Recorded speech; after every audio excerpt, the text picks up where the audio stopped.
All right, more 49ers news for you. And to preface this, I know that we spoke about Nick Bosa a little bit earlier.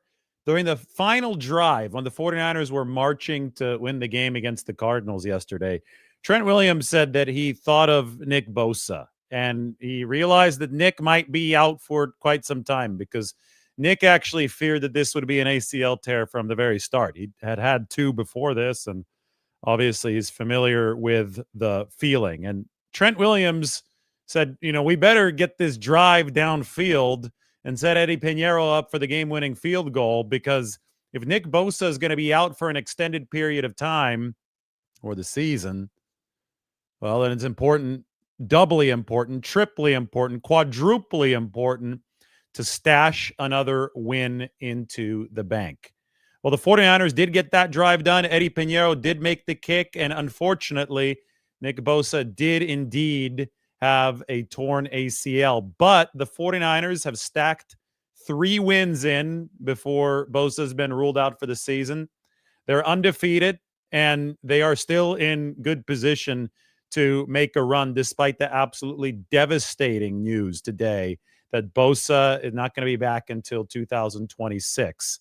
And part of what helps the 49ers buoy themselves from this news is the likelihood that Brock Purdy is going to be returning this next week against Jacksonville. Kyle Shanahan on his conference call just said that Purdy's going to be back out at practice on Wednesday. I know that we have been reporting for a while now that it would be likely that Purdy would return for the Jaguars game. I think that it's still on track for that. And if you look in the big picture of things, the 49ers are at a point right now where Mac Jones, who's day-to-day with his knee injury, Shanahan just updated that as well, but the 49ers have seen good play from Mac Jones, but to pick up the slack here in the longer run after losing the NFL's leader in pressures ever since he joined in 2019, the 49ers will have to raise this offensive performance, this offensive output to an elite level. And there is not a whole lot of quarterback talent in this league that can elevate an offense to an elite level. Brock Purdy is one of the few quarterbacks in the league who can elevate an offense to the level that the 49ers will need it to be at. They've got to get their weapons back. It's a team sport. They have been extremely shorthanded lately, but we know that Brock Purdy, with his mobility, added to a full 49ers arsenal, or at least a reasonably proficient 49ers arsenal, can helm a top-level offense. He did it in 2023. They had a lot of weapons, and his mobility was the icing on top of the cake. He was still number 6 or number 7 in QBR in 2024, despite a loss of a lot of those weapons. Bottom line is, this is a team sport. Offense is going to have to carry more of the load moving forward with Nick Bosa hurt. And we can talk about all the trade possibilities. Kyle Shanahan on his conference call did not rule out that possibility, as you would expect. The 49ers have been aggressive in similar situations before. The deadline is not until November 5th. They will scan their options, but it does take 2 to tango. Kyle Shanahan's quote today was, "You don't just replace a guy like Nick. Everyone has to get better." I think that's really well put. Trent Williams was thinking the same thing as the 49ers were driving the field yesterday to win the game. He said that a Nick Bosa replacement effort takes 3 or 4 guys. And that's not just 3 or 4 new guys that you bring in. You might only bring in 1 new guy to fill up the roster spot, but it's going to take the cumulative performance of several players on the field getting better. You're going to have to bring in more blitzes. You're going to have to manufacture a pass rush. The coverage is going to have to be tighter on the back end. But the way that the 49ers, I think, can most reasonably push this to another level is on the offensive side of the ball, where there obviously has been meat left on the bone. And, maybe the meat hasn't been ready to be served yet because the 49ers have been missing so many pieces. Hey, consider this. Consider if Arizona were down Kyler Murray, Marvin Harrison Jr., Trey McBride, Budda Baker, and Josh Sweat. How do you think the game would have gone? I know I opened the show with this hypothetical this morning, but the game wouldn't have gone well for Arizona. That is the Cardinals equivalent of who the 49ers were missing yesterday. They were down their top edge rusher, obviously, in Bosa. They were down their top quarterback in Brock Purdy, their tight end in George Kittle, two of their top receivers in Brandon Ayuk and Juwan Jennings. You could say three of their top receivers since Demarcus Robinson was out as well. He's going to be back from his suspension this week. I mean, San Francisco was very, very shorthanded. So obviously the offense has not been able to fire at the cylinders that it's going to fire at once everybody's back. But this Bosa thing adds pressure for that offense to start firing more than sooner rather than later. Like we're talking about now.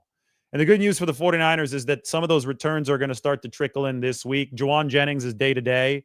Shanahan also said that today. So Jennings might be back on top of Demarcus Robinson this week. And then George Kittle, week 6. Brandon Ayuk, probably week 6 at the soonest as well. So the 49ers offense should get better. In general, they need to loosen up opposing defenses who are gambling big time against the run. The 49ers right now are ranked number 28 in run EPA per play. And I don't think it's because they're inept in the run game. I think it's because defensive coordinators are doing what's smart. They're gambling against the 49ers run offense. They're number 9 pass-wise, number 28 run-wise, San Francisco is.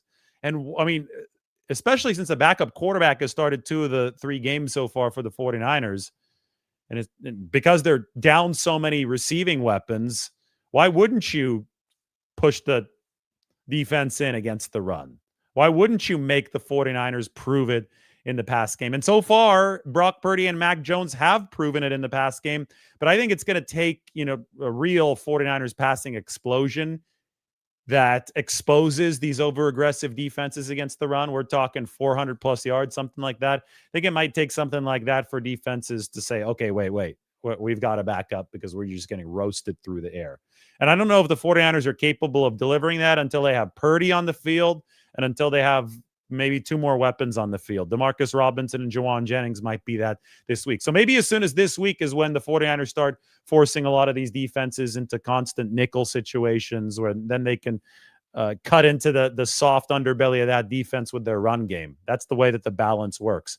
Shanahan also shared that CJ West is having thumb surgery tomorrow. I told you guys on the live yesterday or one of the videos that went to shake CJ's hand, and he's like, I can't shake with my right hand. I got to shake with my left hand, and that's because his thumb was broken. The good news here is that there is a chance that CJ is not going to miss any game time. Rookie defensive tackle, they're going to try to put a cast on his thumb after surgery. Probably will be a club that takes up the whole hand, and they're going to see if he can play on Sunday. If he can't play fresh off of this surgery this week against Jacksonville, expect CJ West to be back the week after that at the very latest. Shanahan also thought that the 49ers offensive line struggled. I would have to agree. They gave up a lot of pressure in some one-on-one situations that they hadn't been given up over the course of the first 2 games. I could think back of the first 3rd down throw, the deep corner route from Mac Jones to Ricky Pearsall where you overshot him, but Josh Sweat just blew by Colton McKivitz on that play. A little bit later on, Josh Sweat lined up on the interior opposite side, blew by Connor Colby, 49ers rookie left guard, who ended up playing despite the groin issue, but he did let up 5 pressures, so it wasn't a perfect start for Connor Colby, but the 49ers can hope that it'll only get better for the rookie after that NFL trial by fire. Of course, when the 49ers were backed up against their own end zone, we saw Calais Campbell get by Dominic Puni. It was a play that was misofficiated. Puni did slightly hold Calais Campbell. I didn't think it was egregious. He got beat egregiously, and he took the grab at Campbell, but he held him at about the 4-yard line. Didn't hold him in the end zone. So it shouldn't have been a safety, and Mac Jones was actually able to dance his way out of that end zone. But bottom line is that the 49ers got beat cleanly a few too many times up front in pass protection, and that's never going to be good, especially since Mac Jones might have good footwork. It's a remnant of his days playing tennis back in Jacksonville. But even though he has good footwork, Mac is not fleet-footed. He's not fast. Purdy's fast. Purdy has the crazy quick 10-yard split, and he could get away from some of this pressure a lot more proficiently. So the 49ers are going to pass protect the way that they did against Arizona. They definitely want back Brock Purdy back there as the quarterback just because his escapability is better than Max. So at this point, the interior pass blocking grades for the 49ers were terrible yesterday, by the way. Jake Brendel, 38.1 on PFF, and that was the best out of the three. Dominic Pooney, 28.9, and Connor Colby, 14.1. No wonder Josh Sweat wanted to line up over the interior and rush against Connor Colby. Now, that was his first NFL regular season action. So Ben Barch is going to be out for at least 4 games. The 49ers need to figure something out at that left guard position. I think there's no direction to go but up after giving up 5 pressures in the NFL debut for Connor Colby yesterday. Definitely something to keep track of, though, because this line wasn't nearly as good as the 49ers offensive line over the first 2 weeks. And there are a lot of extenuating circumstances. It was Colby's first career start. Like I said, he was playing hurt, groin injury, suffered at practice on Thursday. So the 49ers, this is just part of the bigger theme surrounding this game. They absolutely gutted through it on several different levels. There are several anecdotes. I mean, Kyle today was explaining, and I've got some good graphics. This is from SF Data Niners of what the 49ers were able to overcome. The probability of winning a game that the 49ers were in as far as game situation went is extremely, extremely low. This is from SF Data Niners. And SF Data Niners is one of the best accounts on the internet, in my very biased opinion. Take a look at this. And I'm going to erase my head from there so you can read everything about this chart. But SF Data Niners said yesterday the 49ers pulled off a rare one. It's just the third time under Shanahan that the 49ers have won a game after falling below 15% win probability in the fourth quarter. The other 2 occurred late in the 2021 season. So one of them was against the Rams, week 18. The other one was against the Green Bay Packers just 2 weeks after that. They beat the Cowboys in the wild card round in between those 2 games. The 49ers were down to 1.5% win probability with the playoffs on the line in week 18 against the Rams. They were down by a touchdown with 1:46 to go and no timeouts, and Jimmy Garoppolo drove them all the way down the field, tied the game with a touchdown pass to Juwan Jennings. The next week or 2 weeks after that against the Packers, they were down by a touchdown with 6 minutes to go in a snowstorm, about -3 degrees at Lambeau Field. And the Talanoa Hufanga punt recovery as a Jordan Willis block punt, and the Hufanga recovery tied the game, and then San Francisco was able to win it with Mr. Robbie Gould following a drive in the snow. So speaking of Jordan Willis, that's who the 49ers traded for in 2020 following the Nick Bosa ACL tear. He helped pick up some of the slack, but his biggest contribution would come the very next season. Anyway, 14.9% was the win probability for San Francisco yesterday when they were down 15-3. So they had a 15% chance to win the game with 2 minutes and 18 seconds left. I think Arizona was still about to pick up another first down at around this time, or this was right around the time when they did pick up their final first down of the game. Upton Stout then delivered his massive, massive pass breakup. 49ers forced Arizona to punt, and then they drove the football down the field, and Eddie Pinheiro hit the game-winning field goal. You know, you go back to the game against the Rams and the game against the Packers, and especially the game against the Packers illustrates Kyle Shanahan's point today on the conference call. He said that it's extremely rare to win a game that the 49ers were in, that type of situation, without some kind of crazy turnover. Like sometimes you need a return for a touchdown. Against Green Bay in that divisional playoff game in the snow in 2021, there was the Jordan Willis block punt. That was a game-changing play, and that's how the 49ers were able to overcome low probability. This was slightly higher probability yesterday, but the 49ers didn't have the benefit of a truly game-changing play. The safety happened against them. The safety happened in Arizona's favor, not in the 49ers' favor. So the 49ers basically had to be perfect in their execution from a certain point onward in this football game. And I think that the third down where Upton Stout knocked the ball away from Zay Jones was a play where they had to be perfect or the game was over. So they did that. Sky Moore couldn't screw up the subsequent punt return like he did the prior one. He couldn't call for a fair catch at his 5. He had to let it bounce, and the 49ers had to probably see the fortunate bounce go into the end zone so that they weren't backed up in their own territory. Mac Jones had to be crisp.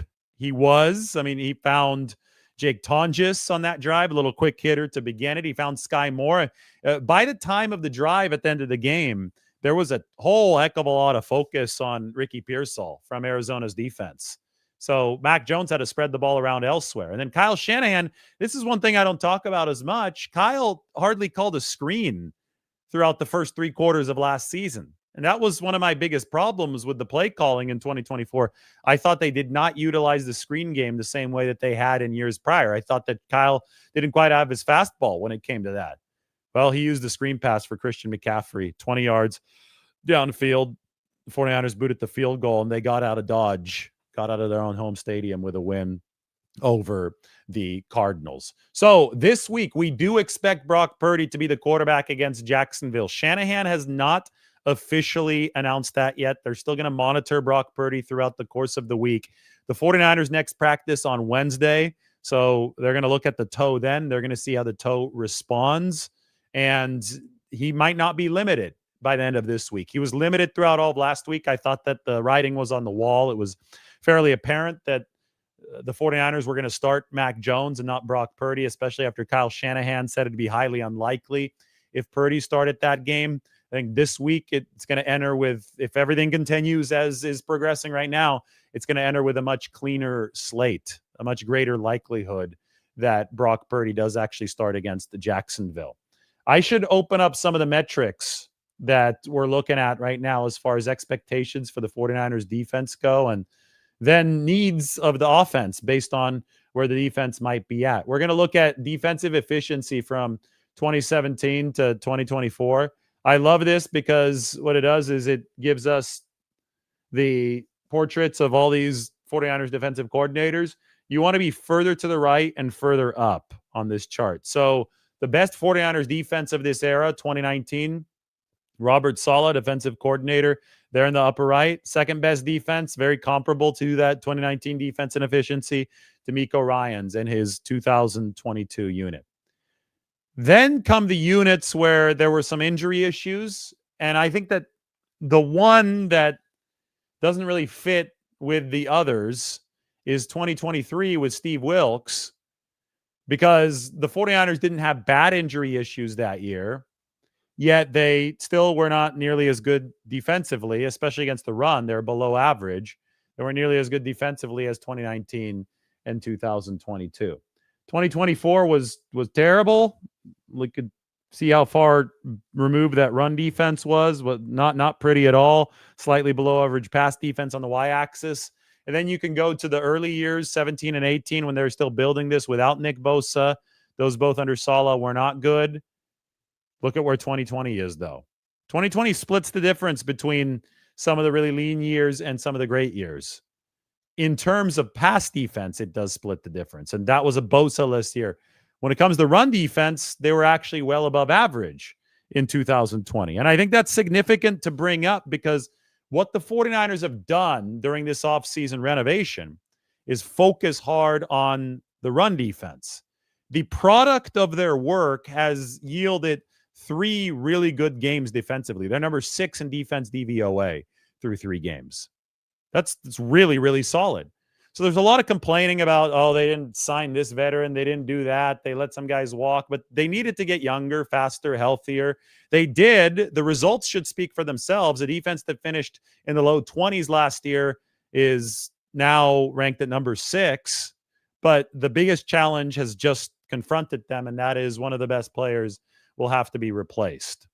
And, you know, you're not going to be able to do it on a firm by committee basis. It's probably going to be impossible to maintain and attain the defensive efficiency that you had hoped to attain at the start of the year. But the good news for the 49ers is they have a whole other phase of the football that can be put to work trying to make up some of the efficiency that this defensive side of the ball is no longer going to be able to produce with Nick Bosa.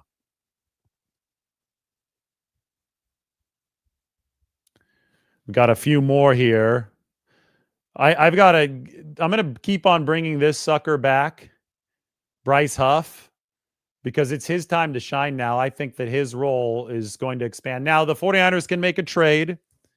They probably will make a move at some point. I mean, they've made moves in almost every single season that Kyle Shanahan and John Lynch have been at the helm. I think if this team moves to 4-0, then they're 4.5-point favorites right now over Jacksonville.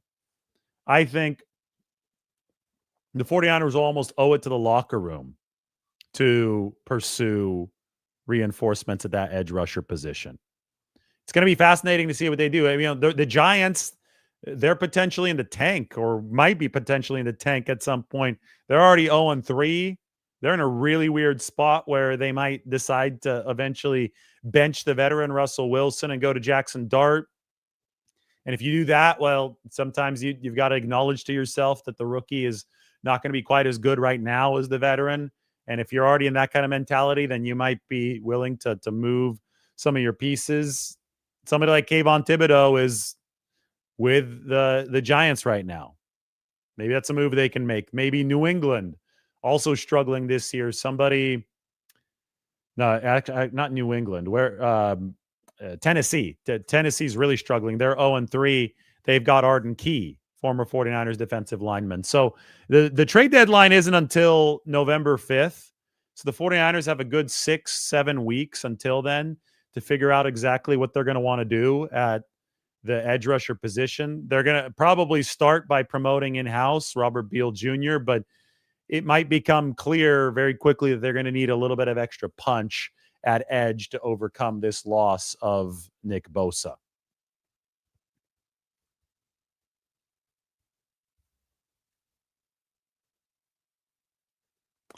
Want to take a second to thank our sponsor for this show, Harry's Razors. Is your old razor dull too fast? Did it irritate your neck?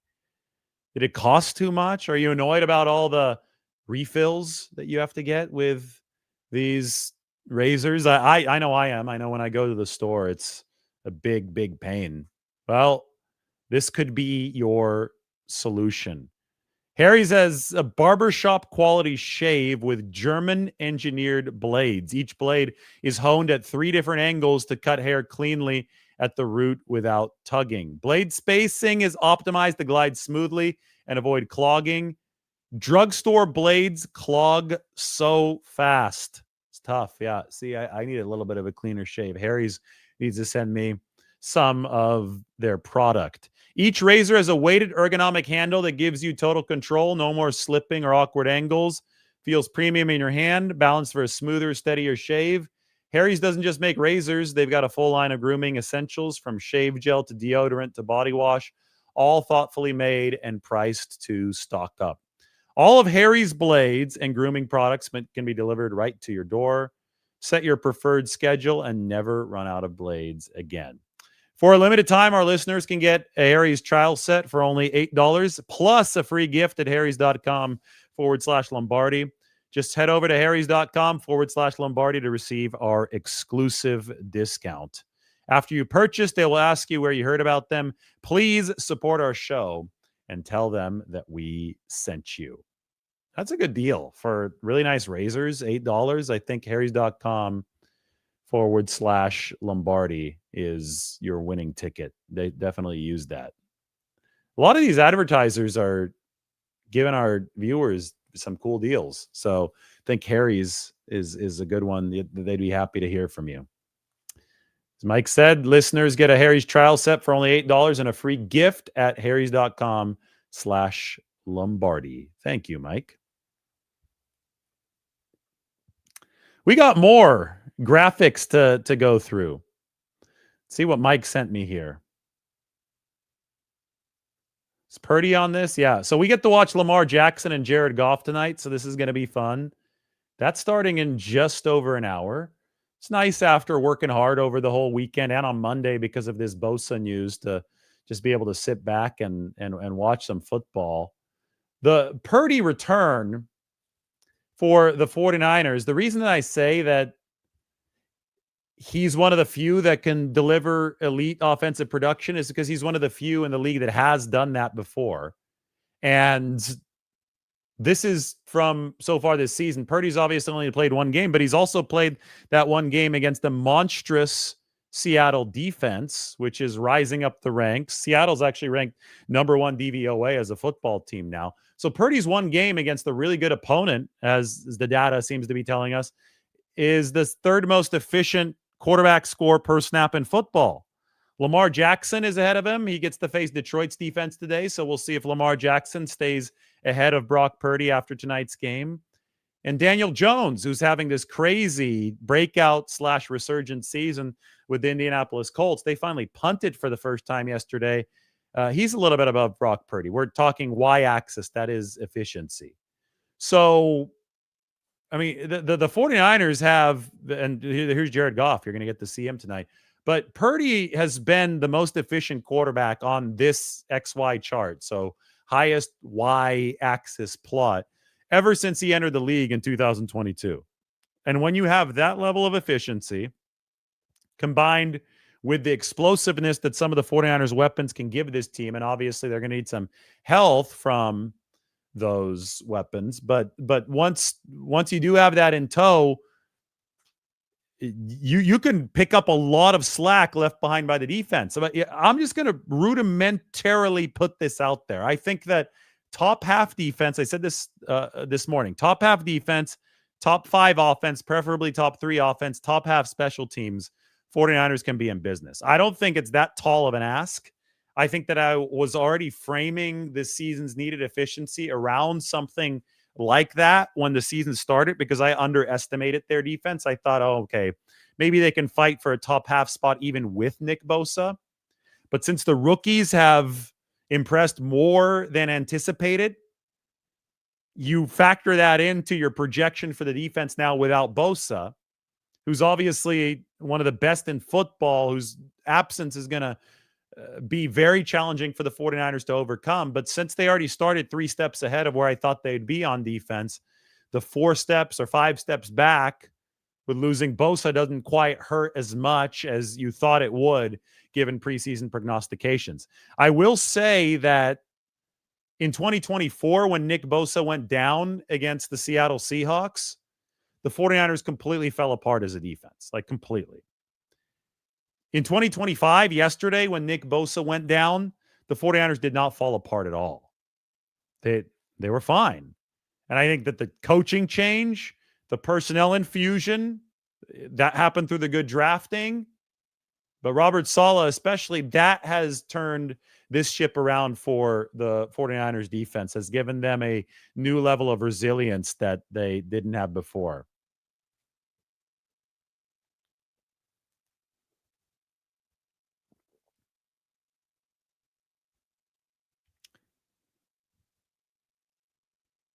All right, I am looking through some questions that some of you might have.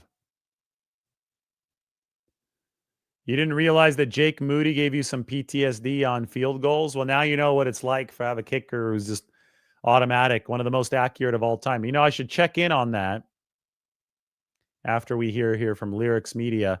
I'm convinced that the Niners are the worst injury luck in all of sports. I just don't get it. I mean, nobody's denying that today's news is brutal. But I talk about strategy and what the 49ers have to do moving forward, how the outlook shifts, and hopefully I've given you guys a good illustration of that. But yes, I appreciate the super chat. I don't know what else to say, though. I agree with you. Brutal injury, bad luck for the 49ers.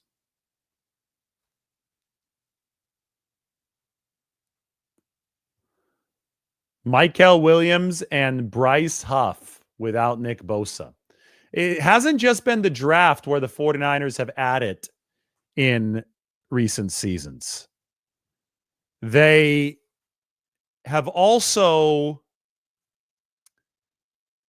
traded for Bryce Huff. So that was an edge rusher trade the 49ers made this year, which shows you that they're going to be interested on that market moving forward. So they've traded for Bryce Huff. Back in 2020 through 2022, it seems like they were adding some sort of defensive end every single season. Charles Omenihu came via trade. Jordan Willis came via trade. They signed Arden Key in the offseason. Of course, Christian McCaffrey came over in 2022 in one of the most aggressive trades you'll ever see. 2021, they made an aggressive pre-draft trade before nabbing Trey Lance, moving up from number 12 to number 3. John Lynch has been arguably the most aggressive GM in all of football. So when you talk about the 49ers need to do something moving forward and the front office's propensity to do it, I think the 49ers, the likelihood with them is as strong as anyone. They might want a trial out period here, especially against an AFC opponent like Jacksonville. They might want to bide their time, especially since the market has not yet heated up. The deadline is not until November 5th. They might want to see what they have in a game where they don't game plan with Bosa defensively, because changing midstream can be challenging for both teams, actually. So they may want to see what they have in a clean slate this week before they really start hitting the phones. But if you do beat Jacksonville, you are 4-0. 4-0 teams are not that common, and usually owe it to the locker room to pursue a Super Bowl while leaving no stone unturned. Now, sometimes there is no good stone to turn over, and you don't make a trade just to make a trade. But I think that the 49ers, especially if they win this weekend, can completely lock in and say, we are going to leave no stone unturned trying to find the best way to improve this football team.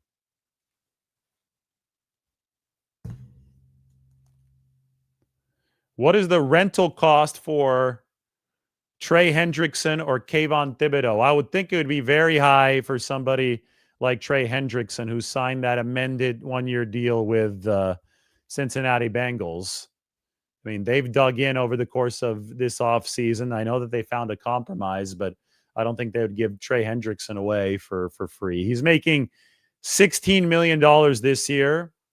His signing bonus proration was $9.2 million this year and $6.5 million next year. But it's the base salary for Trey Hendrickson that would move over to the 49ers. The Bengals would handle the rest of it. And then Kayvon Thibodeau has 2 years left on his contract with the New York Giants. But the reason I brought him up is because they lost again, and those guys are 0-3. But he's still under contract for the base minimum this year, $1.1 million. That contract has been restructured, and $14.7 million not guaranteed in 2026.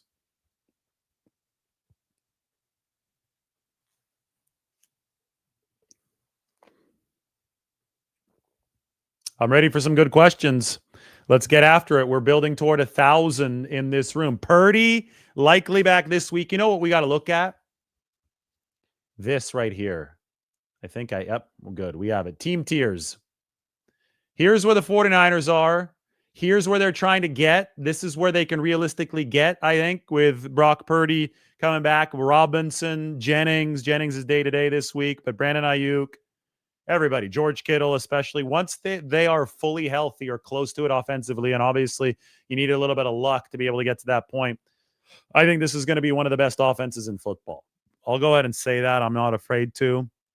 I think given what Pearsall, McCaffrey, Purdy, Mac Jones have done already with such injury problems, the fact that they're in the top 10 of this league offensively, I think that once a real arsenal is there, the 49ers can count themselves as amongst the league's elite. They're still going to have to earn it, but I see them moving further to the right here, health permitting, moving forward. Beyond that, the defense right now, so far, DVOA loves the 49ers defense, ranks it as number 6 in the NFL. EPA, that's what this XY chart is based on, doesn't have them quite as high.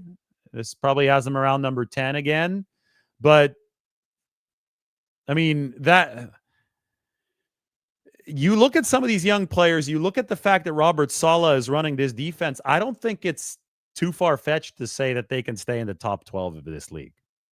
And if you compare that with a top 3 offense, well, I can give you a whole list of Super Bowl winners who have won with worse efficiency in the 2 primary phases of the game. You have to be balanced. You have to be at least in the upper right quadrant. I think Buffalo needs to improve its defense a little bit to get into that upper right quadrant to be a serious Super Bowl contender. But their offense has just been so good that it hasn't mattered so far. But especially once it comes playoff time, that defense is going to have to travel, going to have to be more robust and more impressive. So staying in this upper right corner is a really, really good plan if you have actual Super Bowl aspirations.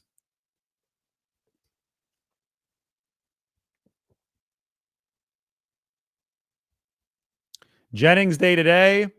CJ West thumb surgery for the 49ers. And I am ready for more questions. Can the 49ers get Sebastian Valdez elevated to the 53-man roster? I don't think that's a priority right now. They're fairly healthy at defensive tackle. I know that CJ West is not, but there's a good chance he's going to be back from his thumb surgery on Sunday. Speaking of that, we need to update the roster with the Nick Bosa injury. Haven't had a chance to do that yet. So here you go. Let's go through all of this, by the way, just to show you where the 49ers are at this exact moment. Brock Purdy, still limited. We're going to keep him in an injury shading, but we do expect Brock Purdy to return for the 49ers on Sunday. Running back room seems like a clean slate of health for the 49ers running back room. 49ers still waiting on Juwan Jennings. He's day to day. So he's in a better spot than Jordan Watkins, who probably going to miss at least a couple of weeks. That is your 6-person wide receiver room for the 49ers, where 5 have typically been active. They were able to bring up Russell Gage yesterday to fill in a void at that receiver room. Tight end, 3 of them on the roster. Offensive line, Connor Colby is hurt and on the roster, but he did play yesterday, so I'll remove the injury shading from Connor Colby. There you go. Now, defense, this is where the Bosa injury comes in. We're going to erase Bosa, and we're going to put him on injured reserve. His season is done. Sad situation doing this spreadsheet when you have to account for an injury, but we're getting it done properly. So without Bosa in there for the 49ers at that defensive end position, Bryce Huff slides to a starting spot. And we could shade his name the way that we have shaded his name as a free agent acquisition throughout in teal. Now, don't forget about Trevis Gibson. He's a veteran who's done this in the league for a while. He had an 8+ sack season a few years ago. He could be a game day elevation to bolster the room. I don't think the 49ers' top 4 defensive ends are bad. When you look at Huff, you got to take him off of here. You look at Huff, you look at Michael Williams, you look at Yetur Gross-Matos, and now you could put Sam Okawanu up here, so he's part of your top 4. I don't think that they're necessarily bad. I just don't think that it's really possible to replicate the juice and the talent that Nick Bosa brought to the table. If you want to promote Robert Beal Jr. to the 53, you can. If you want to elevate Robert Beal Jr. to the 53, you can. It's he and Trevis Gibson who are the remaining 2 talents for the 49ers right now on the practice squad for that defensive line position. All right, so we put Bosa onto injured reserve. As you can see, the 49ers have 2 roster spots. They're probably going to spend one of them on activating Demarcus Robinson from the suspended list, and then they've got to figure out what they are doing elsewhere. Any more questions?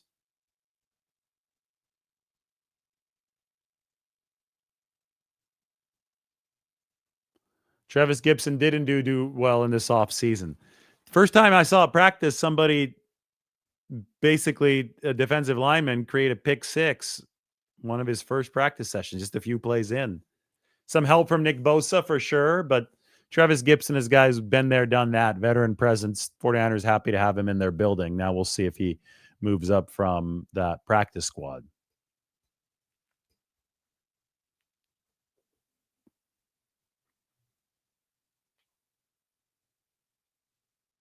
Ryan says, in the first game, special teams was negative 12 points versus expectation. I know they've improved, but what are the numbers for the last 2 games? That's a good question. I will get that open for you right now. 2025 49ers Pro Football Reference. We can go game by game. At least I hope I can.